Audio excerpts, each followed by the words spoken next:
अस्सलामुअलैकुम।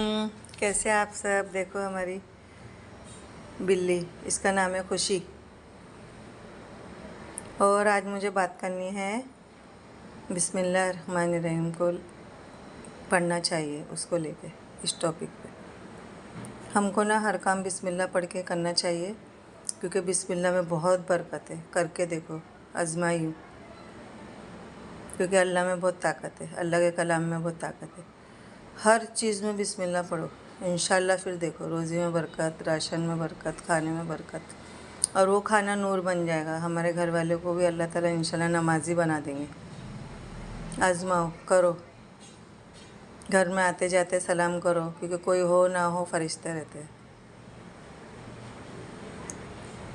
तो हमको हर चीज़ में बस दुरूद शरीफ पढ़ते पढ़ते खाना बनाओ, सर ढक के बनाओ, क्योंकि ना औरत के अंदर दीन आता है ना, पूरे घर में दीन आता है। मर्द का दीन खाली दरवाजे तक है, नस्लों नस्लों में दीन आता है। तो हम औरतों को ना घर चलाना है, तो घर में बरकत, राशन में बरकत, खाने में बरकत। तो जितना हम बिस्मिल्लाह पढ़ेंगे, सर ढक के रहेंगे, क्योंकि घर में फरिश्ते आते हैं। खाना बनाएंगे, अगर वज़ू से बनाएंगे तो बहुत अच्छी बात। हर वक्त वज़ू में रहना, ईमान पर ख़ात्मा होएगा, तक़वा परहेज़गारी नसीब होएगी। बहुत सारे फ़ायदे।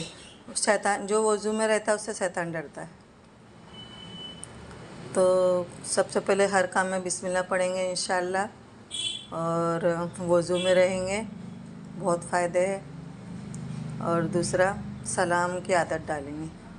बाहर भी कोई पहचान वाली हो या ना हो, हमारी बहन, औरतों को औरतों से सलाम करना है, मर्दों को मर्दों से, गैर महरम से सलाम नहीं करना है।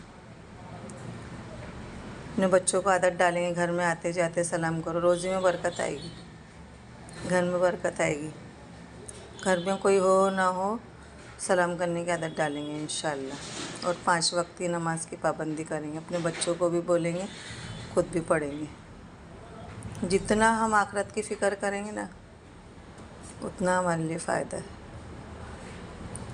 क्योंकि समझदार वो ये जो आखिरत की फ़िक्र कर ले। क्योंकि कब्र के घड़े को याद करो, उसमें वहाँ हमको अकेले जाना है। तो जब हमारे पास नेकियां ही नहीं रहेंगी, आमाल ही नहीं रहेंगे, नमाज, रोज़ा, ज़कात, हज, सदका, ये सारे अमाल अगर हमारे साथ रहेंगे तो वो हमको घेर लेंगे, कहीं से भी अज़ाब आने नहीं देंगे।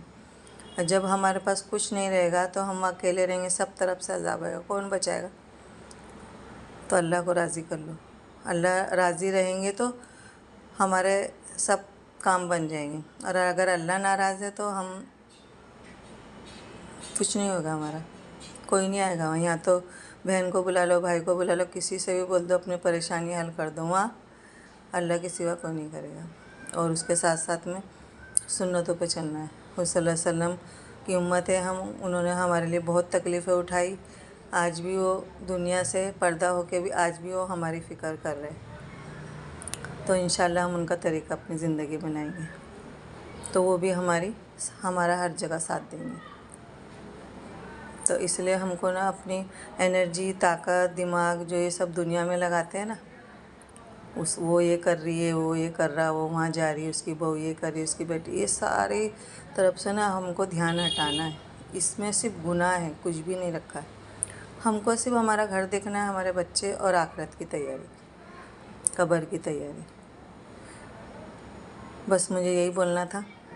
और मेरे लिए दुआ करना कि अल्लाह ताला मेरी सेहत अच्छी रखे। आप लोग के लिए मैं दुआ करूँगी, और अल्लाह ताला हमको परहेज़गारी, तक़वा नसीब फरमाए, ईमान पर ख़ात्मा करे। और दुआ मोमिन का हथियार है, खूब दुआएं मांगेंगे चलते फिरते, उठते बैठते। दुआ मोमिन का हथियार है, दुआ से तकदीर बदल जाती है। क्योंकि कुछ चीज़ें बोलते हैं ना, जो तकदीर में लिखा है वही मिलना है, ठीक है, बाकी कुछ दुआ करके मिलना लिखा रहता है।